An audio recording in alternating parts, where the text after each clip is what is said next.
जो भी है ये बहुत ही ज़्यादा ताकतवर हो जाते हैं। पर जहाँ तक मैं समझता हूँ सभी आत्माएं बुरी नहीं होती। सभी आत्माएं किसी को हानि नहीं पहुँचाना चाहती। और उनमें भी जो बुरी आत्माएं होती है वो भी दो तरह की होती है।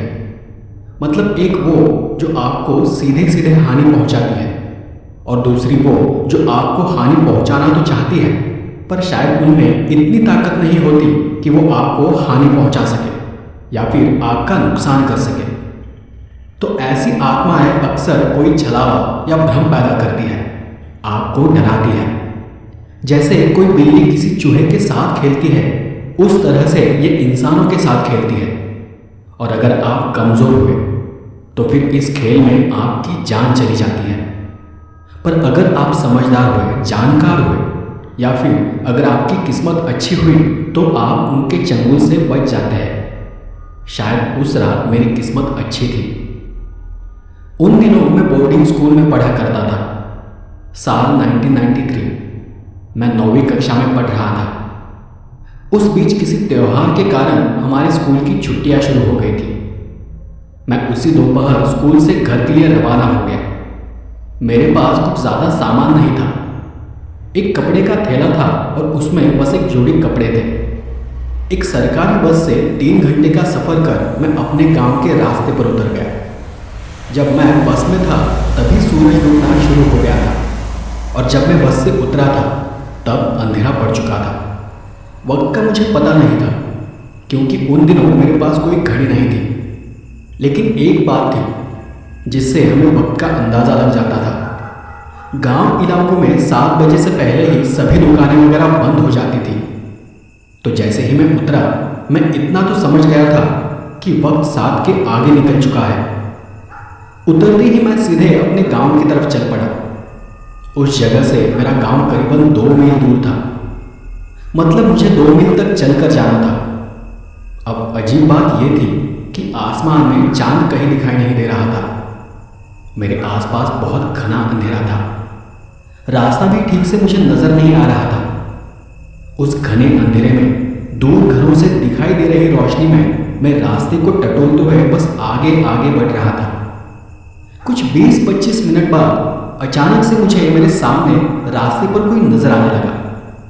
वो मुझसे तब काफ़ी दूर था पर मैं उन्हें देख पा रहा था।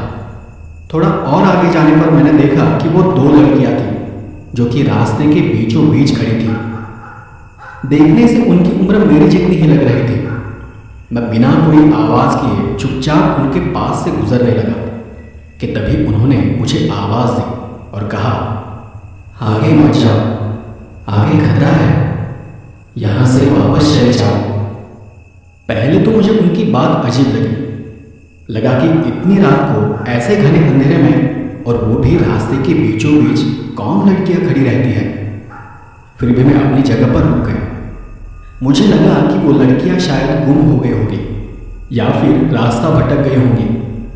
मैंने उनके पास जाकर पूछा, कौन हो आप और किस गांव से हो?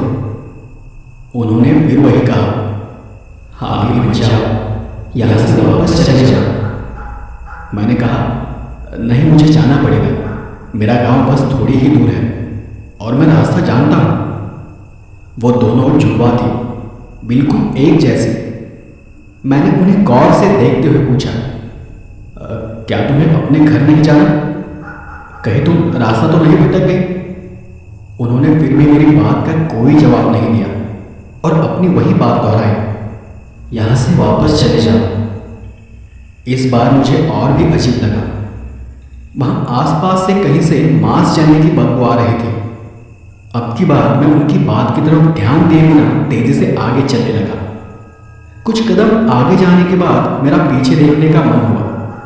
वैसे मैं पीछे मुड़कर देखना तो नहीं चाहता था क्योंकि उनकी अजीब हरकत से मैं थोड़ा डरा हुआ था, पर फिर भी मैंने नजर चुराकर आहिस्ता से गर्दन घुमाकर पीछे देखा तो वो दोनों लड़कियां वहां से गायब हो चुकी थी। वो देखकर मेरा दिल जोर जोर से धड़कने लगा और मैं और तेज चलने लगा।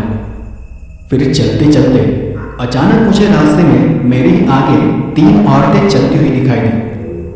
वो तीनों औरतें भी पूरे रास्ते को घेर कर चल रही थी। तीनों सफेद साड़ी पहनी हुई थी और पल्लू से उनका सर ढका हुआ था। उनको देख मेरा स्पीड अपने आप कम हो गया। सोचा कि अब ये क्या भला है। वो तीनों औरतें बहुत ही धीरे से चल रही थी, इतना धीरे कि जब मैं 3-4 कदम चलता तब कहीं वो बस 1 कदम आगे बढ़ती थी।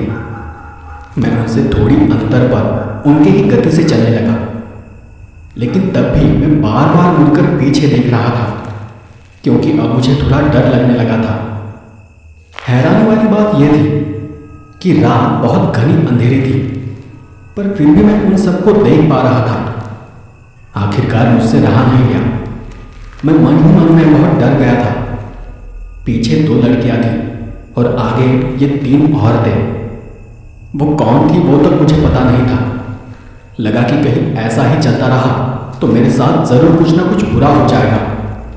फिर मैंने सोचा कि और तेज चलता हूँ और उनके बाजू से आगे निकल जाता हूँ। मैंने फिर एक बार पहले से भी तेज चलना शुरू किया और फिर रास्ते से हटकर उनके एक तरफ से आगे निकल गया। जैसे ही मैं कुछ कदम उनसे आगे बढ़ा, मुझे उनमें से किसी औरत की एक धीमी सी हंसी सुनाई पड़ी। मैंने सोचा कहीं वो औरतें हमारे गांव की तो नहीं, इसलिए मैंने मुड़कर पीछे देखा। उन्हें देख मेरी जान मेरे हलक में आ गई। उन तीनों के चेहरे ठीक एक जैसे थे। उनके चेहरे पर उनकी आंखों तक फैलती हुई एक बड़ी सी मुस्कान थी और वो अपनी भयानक सफेद आंखों से मुझे देखकर अजीब ढंग से मुस्कुरा रही थी। वो देख मेरा शरीर सुन्न हो गया। शरीर पर हर तरफ रोंगटे खड़े हो गए। उनका वो भयानक सा चेहरा देख मैं तेजी से भागने लगा। वो रास्ता किस तरफ जा रहा था और मैं किस तरफ भाग रहा था वो तक मुझे पता नहीं था। उस वक्त मैं बस सामने दिखाई दे रही रोशनी की तरफ दौड़ता रहा। मेरी सांस फूल गई थी, फिर भी मैं पूरी ताकत से दौड़ रहा था। फिर कुछ आगे जाकर मैं किसी चीज से टकराकर नीचे गिर पड़ा। अंगूठे को बहुत जोर की चोट लगी थी। बहुत दर्द हो रहा था।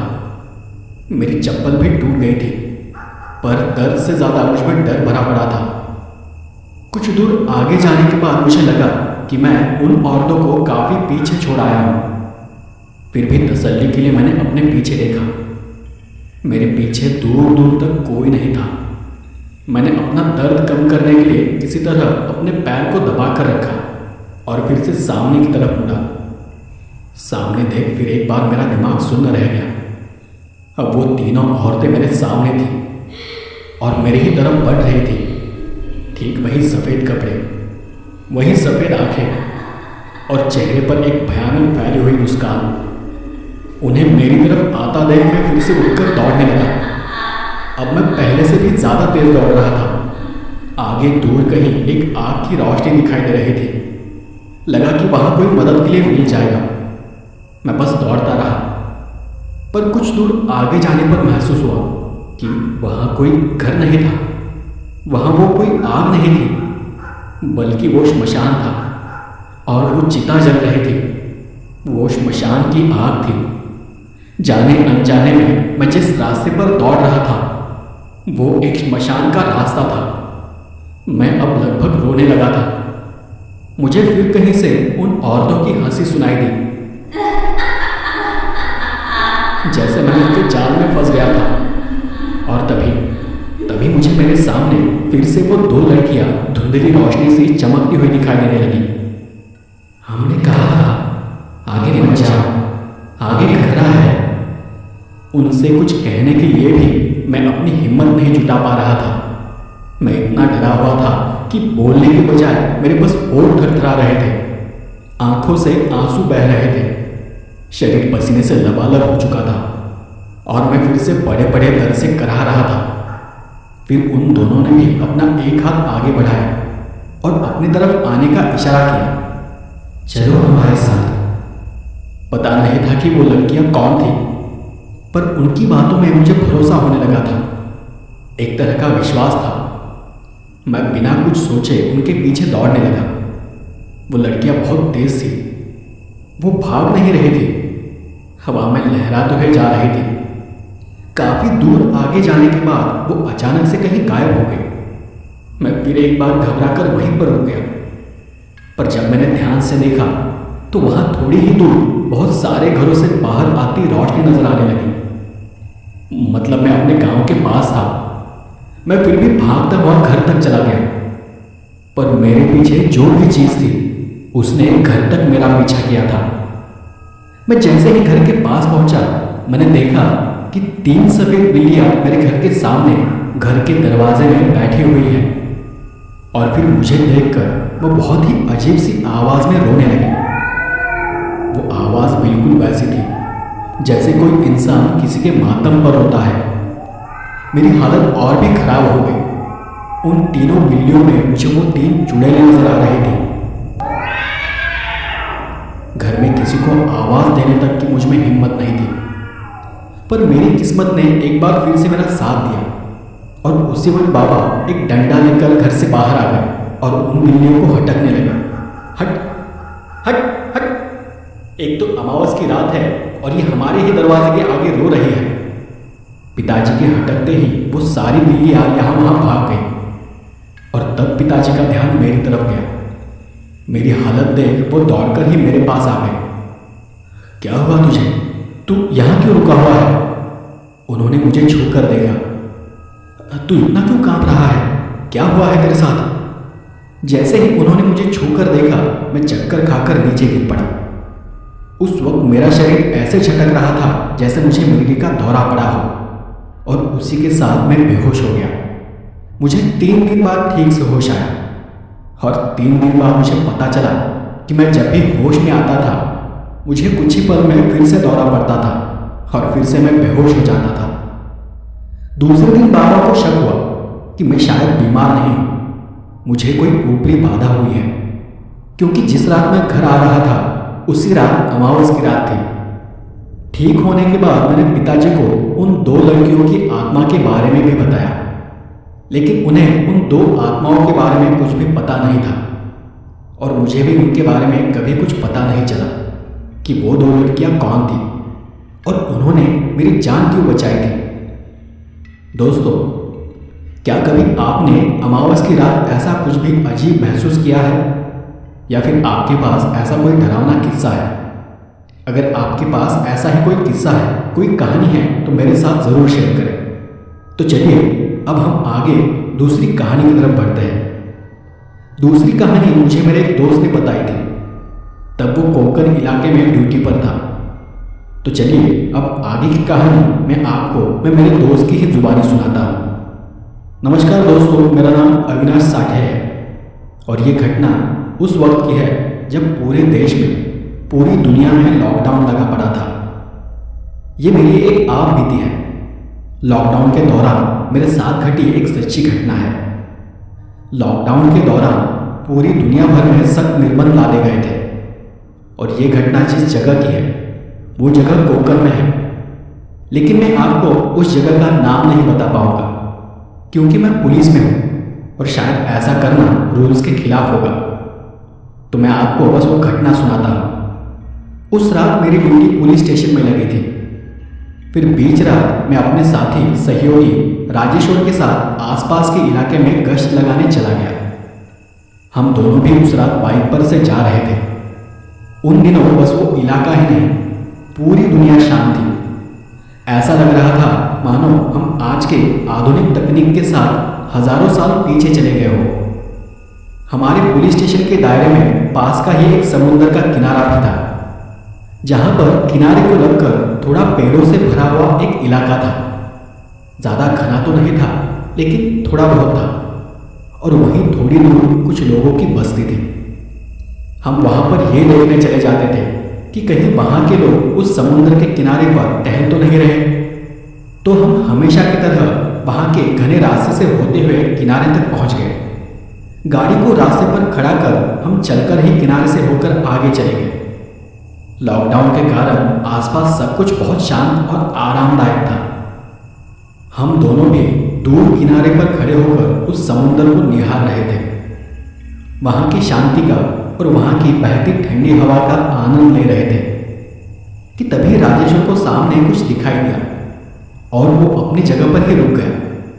उसने मेरे हाथ को पकड़कर मुझे भी रोका राजेश्वर तब सामने किसी चीज की तरफ गौर से देख रहा था। फिर उसने अपनी पास की दूरबीन से समंदर की ओर देखा। मैंने पूछा, क्या हुआ? कोई समंदर में चला गया है क्या? उसने कुछ देर देखते हुए कहा, आगे पानी के पास मुझे कुछ हलचल दिखाई दी, कुछ बहुत बड़ा जानवर या ऐसा ही कुछ, या फिर शायद कोई हमें देखकर छुपने की कोशिश कर रहा है। उसके हाथ से दूरबीन लेकर मैं भी सामने देखने लगा। वहां कुछ तो था जो किसी बड़े से पत्थर जैसा गोल मटोल था, किसी बड़े आलू जैसा, या फिर कोई बड़ा सा समुद्री जानवर। और तब मैंने राजेश्वर से कहा, चल थोड़ा आगे जाकर देखते हैं। मैंने झट से अपने पास की टॉर्च ऑन की और हम वहां की गीली रेत से होते हुए आगे पानी तक चले गए। वहां पानी के बाहर एक भरी हुई बोरी पड़ी हुई थी, बहुत बड़ी, जैसे किसी बड़ी सी चीज को दबा दबा कर उसमें भरा गया हो। राजेश्वर ने उस बोरे का बड़ा आकार देखते हुए कहा, क्या हो सकता है इसमें? हम दोनों को भी शक था कि उसमें कोई लाश होगी। मैंने डंडे से उस बोरी को दबाकर देखा और कहा, पता नहीं, पर कुछ ठोस या नरम जैसा कुछ है। तब राजेश्वर ने भी अपने पास के डंडे से उस बोरी को दबाकर देखा, कहीं इसमें किसी की लाश तो नहीं? उसने मेरे मन की बात जान ली थी, पर उसकी बात सुनकर मैंने भी फिर डंडे से उस बोरी को 3-4 बार अलग अलग जगह पर दबा कर देखा। लग तो ऐसा ही कुछ रहा है। हम दोनों फिर उस बोरी को चारों तरफ से देखने लगे कि कहीं उस पर कोई खून या कोई निशान तो नहीं, पर उस बोरे पर वैसा कुछ भी नहीं था। जिस तरह से वो बोरा फूला हुआ था, लग तो यही रहा था कि उसमें कोई लाश है, और वो लाश पानी में फूलकर बोरे के साथ पानी से बाहर आ गई है। राजेश्वर ने थोड़ी हिम्मत कर उस बोरे को हर तरफ से कान लगाकर सूंघ कर देखने की कोशिश की कि उसमें क्या हो सकता है। फिर उठकर खड़े होते हुए उसने कहा, जहां तक मेरा अंदाजा है इसमें लाश ही है। मैंने भी थोड़ा ऊपर ऊपर टटोलते हुए कहा, फिर तो हमें कंट्रोल को रिपोर्ट करना चाहिए। राजेश्वर ने मेरे चेहरे पर बैटरी का प्रकाश फेंकते हुए कहा, हाँ, लेकिन पहले खुद तो तसल्ली कर ले। और उसने उस बोरे को खींचकर पानी से दूर ले जाने की कोशिश की। उससे वो बोरा थोड़ा भी नहीं हिला, तो उसने मुझे खींचने का इशारा किया। फिर हम दोनों भी उस बोरे को खींचते हुए लहरों से दूर लेकर चले गए। वैसे वो जो भी था बहुत ही भारी था। कुछ 20 कदम दूर जाने में ही हमारी जान निकल गई। राजेश्वर ने फिर उसे एक नज़र टटोल कर देखा। अब तक हमें इतना तो यकीन हो गया था कि उस बोरे में जो कुछ है वो या तो सजीव नहीं है, और अगर सजीव है तो वो जिंदा नहीं है, क्योंकि इतनी देर में उसमें जरा सी भी हलचल नहीं हुई थी। फिर मैंने अपने पास की कटर को राजेश्वर के हाथ में थमा दिया। उसने कटर के सहारे बोरे को ऊपर ऊपर उधेड़ना शुरू किया। उस दौरान बोरा एकदम से खुल गया और बोरे के अंदर से फूला हुआ आधा शरीर भग से बाहर निकल आया। हम दोनों भी घबरा कर पीछे हट गए। एक बहुत ही तेज गंदी बदबू हमारे नाक में चली गई। उस लाश के दोनों हाथ छाती की तरफ थे, आंखें बंद थी, चेहरा और नाक एकदम सीधी थी। लाश का बाकी आधा शरीर बोरे के अंदर ही था। राजेश्वर ने उस लाश के हाथ को हल्के से छू कर देखा, फिर उसकी नाक की तरफ कान लगाकर और छाती की तरफ छूकर कुछ जानने की कोशिश की। उसके शरीर में कोई आवाज, कोई हरकत नहीं थी। थोड़ी बहुत जांच करने के बाद उसने कहा, यह तो कब का मर चुका है। मैंने भी टॉर्च की रोशनी में उसका चेहरा देखते हुए कहा, हम इसे ऐसे ही रहने देते हैं, क्राइम सीन है, कुछ यहाँ वहाँ हो गया तो निशान मिट जाएंगे। राजेश्वर बात को समझकर गाड़ी के पास गया और वहाँ से वायरलेस फोन से उसने कंट्रोल रूम को खबर कर दी। हम जिस जगह पर थे वहाँ हमारे मोबाइल को रेंज नहीं थी। रेंज के लिए हमें वहाँ से थोड़ा रास्ते की तरफ जाना पड़ता था। फिर भी थोड़ी बहुत रेंज मिलने पर मैंने पुलिस थाने में फ़ोन मिलाया।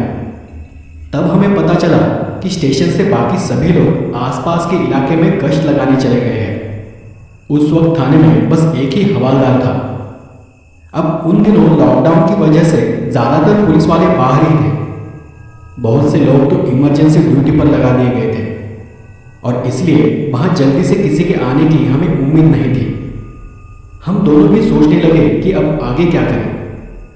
हम दोनों ने भी अपने अपने मोबाइल निकालकर उस लाश की और उस लाश के आसपास की कुछ तस्वीरें लेना शुरू किया। फिर करीब करीब आधे घंटे बाद हमें फिर से एक कॉल आ गई। मुझे पुलिस स्टेशन से खबर दी गई कि कुछ 2 घंटे में एक एम्बुलेंस और क्राइम सीन की जांच के लिए अन्य सहायता आ जाएगी। उस खबर से हमें थोड़ी राहत महसूस हुई, इसलिए बाकी सब कुछ छोड़कर राजेश और मैं वहीं पर निगरानी करते बैठ गए। उस वक्त रात का 1 बज रहा था, मतलब अब हमें सुबह के 4 या फिर 5 बजे तक वहीं रुकना था, क्योंकि हमारे यहाँ जब कोई 2 घंटा बताता है तो उसका मतलब 4 से 5 घंटे होता है। हमें बस उनके आने का इंतज़ार करना था। काफ़ी देर बैठे रहने के बाद हम दोनों को भी नींद आने लगी थी। राजेश्वर बार बार आंखों को मसल रहा था, तो मैंने उससे कहा कि अगर तुझे नींद आ रही है तो तू थोड़ा दूर सूखी रेत में जाकर क्यों नहीं सो जाता, मैं बाद में तुझे जगा दूंगा। मेरे इतना कहते ही उसने अपनी जेब से पेपर निकाला और उसे मुझसे थोड़ी दूर रेत में बिछाते हुए वो उस पर लेट गया। अब मैं अकेला ही वहां उस शांत जगह पर जाग रहा था। मेरे सामने वो बोरा और उसमें से आधी बाहर निकली लाश पड़ी हुई थी। आसपास से झिंगुरों की हल्की हल्की आवाज आ रही थी। वैसे वो जंगल इलाका तो नहीं था, लेकिन वो जगह इतनी सुनसान थी कि वहां के सन्नाटे से कोई भी डर जाए। काफी देर वहां बैठे रहने के कारण आंखों को अंधेरे की आदत पड़ चुकी थी और इसलिए